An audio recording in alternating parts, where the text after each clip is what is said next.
Lincoln, Ralf the Destroyer, can you hear me? Scott, can you hear me? I hear you. Scott. Yep, I'm just trying to just get make sure you can hear me. Can you hear me? Excellent. Yes, I can hear you. That's a start. And we have no video just of yet. Okay. You have to kind of click on the little thing. Even though I'm a big fan of the art that you do, so I'm enjoying looking at Ralf right now. Thank you very much. I'm just trying to figure out why it's coming through the internal speakers and not my headphones. You want me to hang up and you can check your preferences and I'll call you right back? Yeah, they look like they're correct, but I'm not getting the, they're not coming through. Are you getting any kind of echo not really. from this? You sound pretty good. I just don't see any video. But all right, cool. Let me just... Ralf the Destroyer. Irma, right on top of things with the URL. There you are, Ralf the Destroyer. Look at you with your banner in the background. Well done. Hawaiian shirt and everything. You know, if you're going to fake being a professional, fake it. Fake it all the way, baby. I'm pretty sure that that's what all of them have done in their lives. They just fake it, and then suddenly they're professional. That's how it works. So you were recently Webcomics Alliance Pick of the Week. You were interviewed over there on Kurt Sasso. Very cool. Nice week for you. How's Ralf going? Tell me all about it. Where did Ralf come from? Well, Ralf actually had its start back in September 2004, actually. I get the date a little mixed up sometimes, but my wife corrects me, which is important. That's important, you know. She keeps me strong. That's what I love her.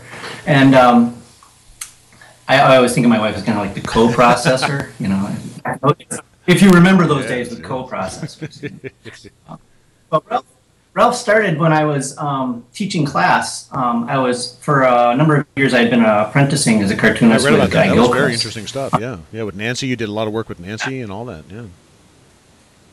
Yeah, I did all the backgrounds for a while. I colored the Sundays, you know, inking. That's where I learned to use the brush, and had a profound effect on my work, which I'm glad. It's not something that I was interviewed by Comics Coast to Coast. I haven't had him on yet, but yeah, I mean, what an interesting career. Seems like a great guy. I mean, must have been interesting. Was it really kind of a cool boot camp for you? I mean, a great way to learn? Or? Yeah, boot camp would be about right, too. No, I love Guy. He's a good guy. I worked with him for about 7 years, so, you know. But that's where Ralf had his start. I had been struggling with different ideas because I wanted a comic strip in the newspaper. It actually started when I was 15. I started drawing in about 5th grade, and about 2 years later, 2 or 3 years later or so, I actually had a comic strip in the newspaper. And it was a weekly, and it was called Kabluna. That's why you might see my name sometimes is Kabluna Comics or something like that. That's because of the first comic strip that I did. What was it about? And it was a pet strip, kind of like Garfield, only had a Siberian Husky. And you know, that went for a while, and I thought, you know, that was pretty cool. But I had no idea what to do with it once the newspaper is in town and out of business. So that's the problem. Yeah, that's the problem. So I went and did what everybody said you should do, and that's like get a real job. So the terrible curse of the real job. Yeah. But yeah, so you know, I went through the real jobs that, you know, go in and out of business, and I went through that, and I got married, and you know, my wife encouraged me to pursue this because I just couldn't stop. You know, I just kind of doodled, write the ideas down, but none of them seemed to work, and she saw a guy doing a talk, and she said, "You should go talk to him. He's a professional." And I said, "Yeah, I don't know." So 5 years of this, eventually I did go see. Fine, I'll go talk to a guy. Fine, whatever. And you know, he saw I could tell a story, and you know, helped me improve considerably, and contributed a lot to the art. But he also, after I had improved, he had me teaching classes at his art academy. And one of the things that we would fall back on, if you know, we had like a broad variety of people, sometimes they come in new, sometimes you'd have people who've been doing it a while, we'd say, just do the alien lesson. And basically we'd have people draw this because the alien just has an egg-shaped head and a bean-shaped body, and it's, you know, really kind of simple. You know, it's easy for people to grasp.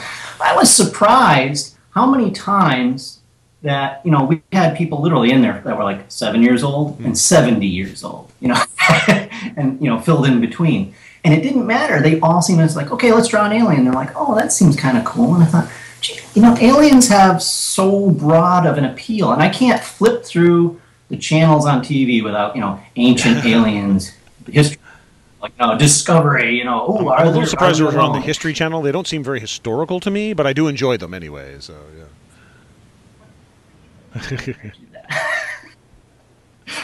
But, you know, it just said, hey, you know, there's so much of this. I don't think I ever remember seeing an alien star. Now, I know they've been in comics, but there's never been like a star like Garfield or Snoopy or, you know, there's never been an alien that I can remember. I mean, not recently anyways, you know.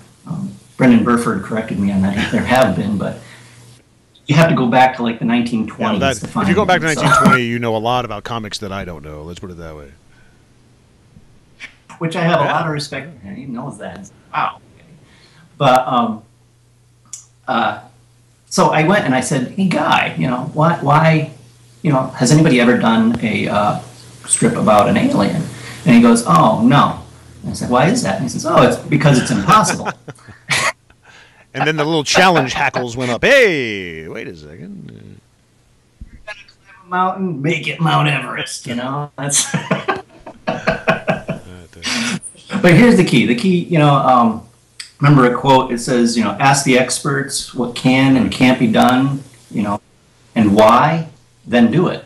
You know. So I sat down and I asked him. I said, why is it that nobody can do it? And he's like, oh, well, aliens are scary, or, you know, aliens think they know it all, and aliens this. And, you know, he went down this list, and I wrote down all that stuff, and I said, okay, then I'll do just the opposite. If they're scary, my alien will be cute. If they're all-knowing, mine's going to be kind of a twit, you know? So, people love the twits. They always work out that night. He's got a big heart, though. You know, he does. And that's his conundrum. So what happened was, during this class, I was drawing it, and he always drew the aliens kind of naked, you know, like the gray aliens. And I kind of felt kind of, you know, uncomfortable with that. So I'm sort of an alien prude when it comes down to it, really. Is so I put the uniform on him when I was drawing him, and I thought, you know, hey, that looks kind of good. And I added some little antennas that I thought were like give him some personality. And that's pretty good. And somebody said we should give him a name. And after class, I was looking at it and I was thinking about it, and I just wrote Ralf the Destroyer. Just kind of like came to me. There he is. And at that point, you know, I just started developing that idea, and it was kind of where I knew what he was, but I had to figure out why. So I went back and I started writing all these ideas, and soon before long, besides just having gags, I had like this big story. And I suddenly realized that I was overwriting. It's a 9-volume epic. You know, it's like I remember contracts for being renewed like every 10 years. And I remember reading, I think, Nordling's book, Your Career in Comics. And he would say, you know, a lot of syndicates want you to sign up for like 10, 11 years because, you know, they need to get something out of it. And now that's kind of like gotten chopped down. But at the time, I thought, okay, I got to make sure I got enough material for 10 years. And even knowing I still overwrote, you know. It's your own ring cycle here. I love this. Very Wagnerian of you.